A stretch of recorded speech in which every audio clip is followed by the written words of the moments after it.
We're gonna try and identify every flavor. You let the food rest in your mouth and focus on it, scrutinizing every flavor. Salt, maybe. Pepper, too obvious. Oregano, basil, maybe. There's something else. Something dark, something spicy. You dig deeper, deeper, deeper. Yes, even deeper still until you found it.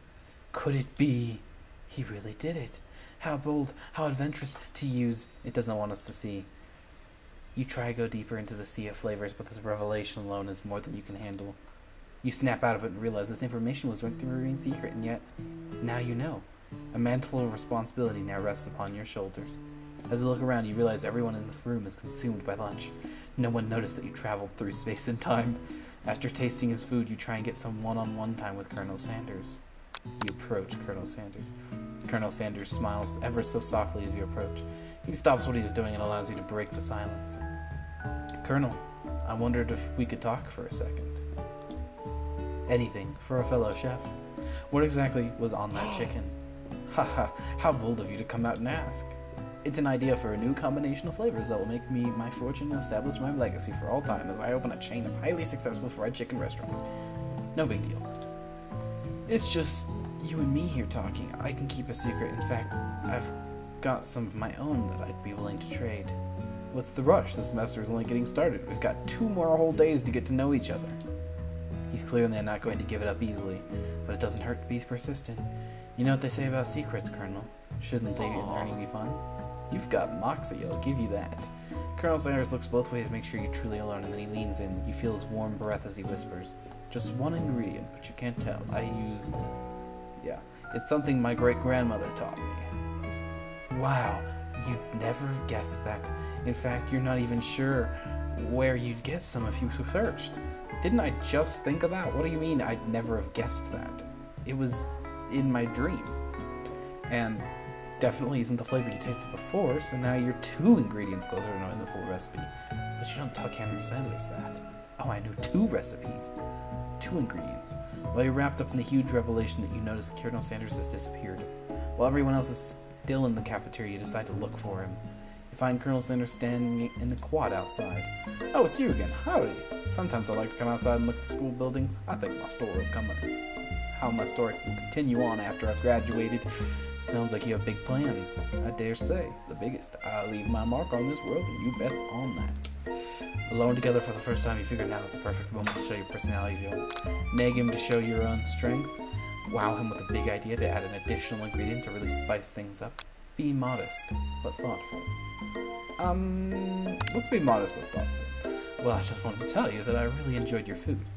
Now you've got his attention. The flavors were complex but comforting. The interplay between salty, savory, and peppery was perfect. I appreciate your compliment, Chef Boyardee. I'm sure you'll be a big success. I know we've only met today, but I'm starting to get the same feeling about you. We should head back inside. The next lesson starts soon. You step into the massive cooking arena, where the afternoon lesson will take place. Each student gets an oven and all the tools and ingredients they could need. Look at this place. It's magnificent. Finally, we get to show our stuff. Wait a second. Oh no, we have to show our stuff. What if I totally blow it? You're not going to blow anything except maybe kisses to the crowd of fans you're going to earn with your signature adorable tiny food creations. Welcome, students, to the cooking arena. For today's lesson, we'll be cooking with partners. Hurry up and pair off. Naturally, Miriam looks at you, but unable to control herself, you pounce on Colonel Sanders. Hey, Colonel, would you like to tackle this lesson as a team? A team of 2, that is, me and you, if that wasn't clear. Want to be my partner? Sure, Chef Boyardee, I'll prepare our station. This is like the ultimate duo, the dynamic duo, Chef Boyardee and Colonel Sanders. Without you as a partner, Miriam is left standing all alone. 2 different students quickly take notice. Hello, new partner. Beep, boop, bzz. Oh my, 2 potential partners. I'm so sorry, gentlemen, but I don't know who to choose. It looks like you'll have to pick for her. Friend duties can be a little awkward, but that's the price you pay for not being alone forever. Who do you want to ask to be Miriam's partner? Let's choose Pop, because she thought he was cute, and he's really weird. Sorry, Clank, but I think Miriam will partner with Pop today. Aw, poor Clank. Pop gives a big smile as he stops at the same station as Miriam. I'm a chef! He holds a banana and, without peeling it, really is the entire thing. It's disconcerting, but Miriam is too kind to act grossed out. I love your enthusiasm, Pop. She looks at you like, really, this kid? But it's too late to change it. You thought he was cute earlier. What do you mean, really, this kid? You thought he was cute. Now it's time to focus on your own cooking classwork. Alright, you two. For today's lesson, we're going to keep it simple. Pick a basic dish and divide up the steps. No chef is an island. It takes 2 flints to make a fire. You get the idea. Which dish do you suggest to your partners, Colonel Sanders?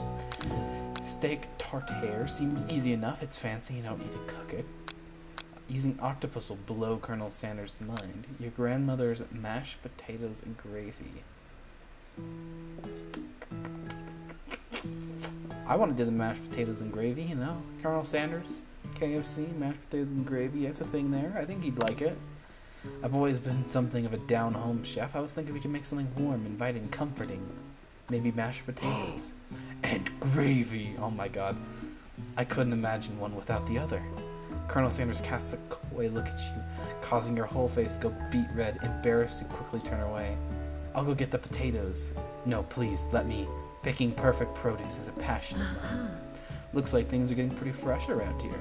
Does someone have a crush on Colonel Sanders? Yeah, you do. You definitely do. We're just cooking partners. Mind your own business. Sanders' heart is my business. And you better keep your fingers off of my man. Like I said, the crush is right here. Does someone call for me? No. Jeez. Van, while I'm over here crushing Chef Boyardee's dreams, you're supposed to be taking care of our classwork. That was the deal, remember? Colonel Sanders returns, arms full of peeled potatoes. He tosses them into the boiling water and turns his attention to you and your old friends. Oh, howdy there, Ashley, Van. Are we working in a quartet instead of a duet now? Actually, no. It looked like Chef Boyardee was struggling, so I thought to give him a hand. You know how it is. These young amateur chefs need a lot of mentoring. I was going to say, Colonel Sanders, maybe I could also teach you a thing or two about dancing. Maybe one day you might be able to get up to my level. Ha! Got it. Don't be rude, Van. Personally, I have no doubts whatsoever about Colonel Sanders' ability to concoct creations worthy of admiration. After all, your fried chicken is quite spectacular. But Colonel, if you ask me, what is this music? If you ask me, I might make a better partner for you than this thing that has positioned itself at your station. Don't you feel deep down that we can cast complementary shadows? They fit together like a thigh and drumstick. It makes sense. Nothing about this makes any sense, but one thing is clear. It's just coming from Colonel if you don't watch out. Ashley is really going at you hard. You need to ask for some backup here before things get edgy. Turn to Colonel Sanders, hunk of hunks and kind of me. Turn to Marianne, your forever bestie. Always has your back.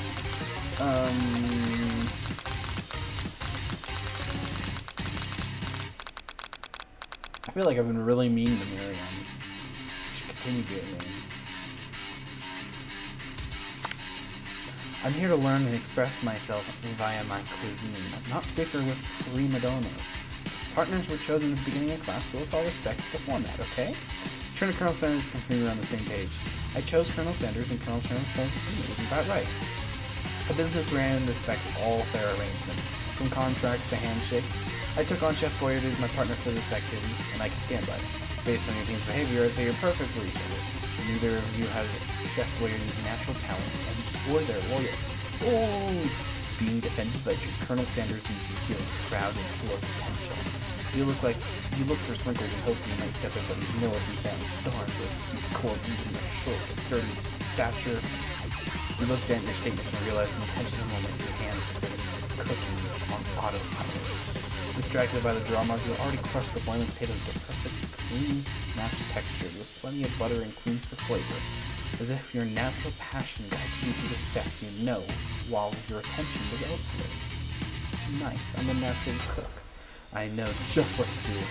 Colonel Sanders extends his arm. He's holding a beautiful white porcelain gravy plate, out of which pours a smooth brown gravy smothering the nearly finished potato dish.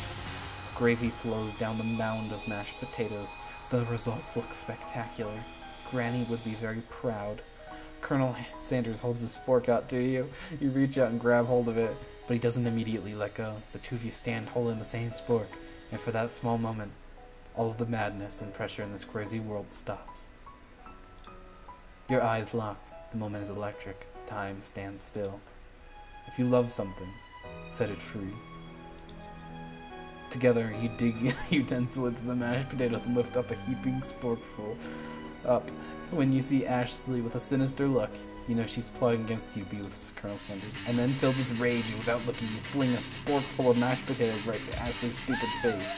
Fan Van, do something, do something! Scooping up a fingerful, Fan Van tastes the dripping mashed potatoes and gravy and realizes it's delicious. Horrified by this revelation, he slinks away. Will he ever be able to cook something with so much love and integrity? Hold on right there, Chef Boyardee. We do not waste food in the broom cooking arena. Colonel Sanders, I expect better from you. If you throw one more spoonful, you'd better be prepared to eat it from whatever it lands. Can I have potatoes, face? Van Red rushes back over a covered dish in his hand. Mashed potatoes with gravy confetti. In just a few minutes, I've prepared a full meal. Gaze upon my specialty, braised tentacle of octopus in my silky saltwater sauce, plated on a battle axe blade, forged from my supreme chef ancestors. What is this? You've ignored me for too long. That ends now. It is I who will have the first bite, and you will all look on with envy. The interrupting student rushes at Van and swipes a bite of his signature dish right off the plate. No, don't. Something about this dish doesn't strike my nose quite right. I think the octopus was rushed and may have turned in the process. The results could be toxic. Too late. It has been eaten. I think I left something in the oven. I don't feel so good. It killed him. Oh my god, it was literally Peter Parker. Everyone step back. Don't take another bite. When you look back at the plate, the rest of it is gone. You notice the tip of the tentacle being slurped up in Pop's mouth. Pop winces in pain for just a moment and is immediately back to his obvious self. Oopsie. Tastes like poison. The entire class has gathered to watch Pop's final moments. Shock has frozen the whole crowd as they are motionless as statues. The class bell rings, disrupting the moment and snapping everyone back to reality. It would appear Pop's enthusiasm for trying new things, despite obvious danger, has inoculated him against the poisons of all kinds. Huh. I'm not sure the professors who are here make enough money. Hello, I just turned into a ghost over here. Seeing that you're shaken up by the reality of that really annoying student and all this nonsense, Colonel Sanders approaches you. I'm sorry you had to go through that. Please, let me walk you home. What, like for real? Oh, come on! You follow Colonel Sanders out of the room. At night, the school building has taken on another vibe entirely. It's dark, a little more and more than a little spooky. Colonel Sanders stands in the quad's neon glow and speaks softly. Those mashed potatoes you made in class today. Before you go on, I want you to know. They're not a great representation of my skills. I didn't even realize I was making them. They were amazing. Tasting them, it reminded me of why I became so passionate about food to begin with. Colonel Sanders is getting choked up. Cooking is obviously important to him in a way that you find inspiring. Now might be the perfect time to tell him you're developing feelings for him. Colonel Sanders? Yes, Chef Boyardee. There's something I need to tell you. Hold it right there. There's something I need to tell you first. Oh, jeez. You see, when I was just a boy, I had a dream that one day I would be the greatest chef the world has ever seen. And every day since, I've been working hard toward that dream, day and night, never stopping, never resting, also lifting a lot of weights. Like so many weights. We should follow our dreams with all our hearts, that our souls may grant them like wishes floating on a shooting star. Hey, no, you, shut up. I'm the one here saying the inspirational stuff and being the star of the story. Are we forgetting that your cooking literally killed a guy? You can't prove that. Also, I also saw you kill that guy. What was his name? Somewhere in the distance you hear a long, sad sigh. Forget him. We're talking about me. Me. I'm the hero. The Spork Monster is here to fight a hero. I think I left the fridge door open. Later, nerds. How dare you threaten me just as I was letting down my guard and connecting with another chef on an emotional level. Be afraid. Be very afraid of me.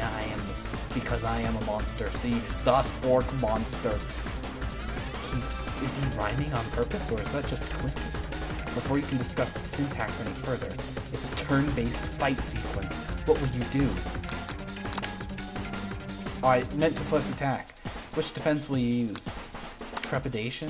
Close your eyes tight, but then one. Open one just to squint and see what the monster's fork does across the battlefield. some reason, this makes you feel more prepared for what comes next. Spork Monster goes on the attack. They spit out hot gravy. You take 1 damage. Fat wad of gold that defense did. But we need to attack. Decide to go on the attack. Cook with Love. Cook with Love does 1 damage. Spork Monster does ridiculous. Spork Monster focuses their mashed mind and draws in energy from Mother Earth itself. They grow larger and more intimidating. How will you respond? Attack. You decide to go on the attack. Which attack will you use? Cook with Love. Cook with Love does 1 damage. Spork Monster is no quitter. Buffed and ready to rumble. They go on the attack. He uses Ulti Tensei. You take 2 damage from the attack. If you take much more damage, you're not going to survive the battle. Then I guess we're going to defend. You decide to defend. Which defense will you use? I use the buff up. Now with control of this much buffness, you start to feel bloated and quite frankly a little gassy. If you better attack soon, you're likely to explode. You decide to go on the attack. Chow Down. Chow Down does 2 damage. Powerful blow. Spork wants of oozing cheese sauce onto the lawn of the quad. I wonder who's going to have to clean that up. Feeling vulnerable, Spork Monster prepares for its ultimate attack, Rounded Edge. Vile villain, your reign of terror stops here. Colonel Sanders summons the energy of 1,000 Pot Pie Power Pinch. Pot Pie Power Pinch does 10 damage. Spork Monster is defeated. You saved me. An injured Spork Monster spews steam into the night. He managed to tamp down your disgust at the sight of this gnarly beast long enough to realize that he's still a living creature with a pure soul who deserves your pity, not your wrath. Begone, beast, and don't you dare come back for a follow-up encounter tomorrow. I won't forget this and certainly won't be back like you said. Spork Monster scuttles off into the night. The defeated monster left behind a special item. It appears to be the first to be a cookbook, but then upon closer inspection, so much more. It's a book of magic spells with a golden chicken on the cover. You open the cover and find a library card tucked inside. The last name signed in it is Borko. Borko. That name sounds strangely familiar. Your blood is pumping as you stand in the quiet of the night holding the mysterious book in your hands. As you come down from your battle buzz, you realize that your final attack has left you completely depleted. The world around you begins to fade away. Without any energy to keep your eyes open, darkness overtakes you. The image of Colonel Sanders flashes before your eyes as you fall asleep.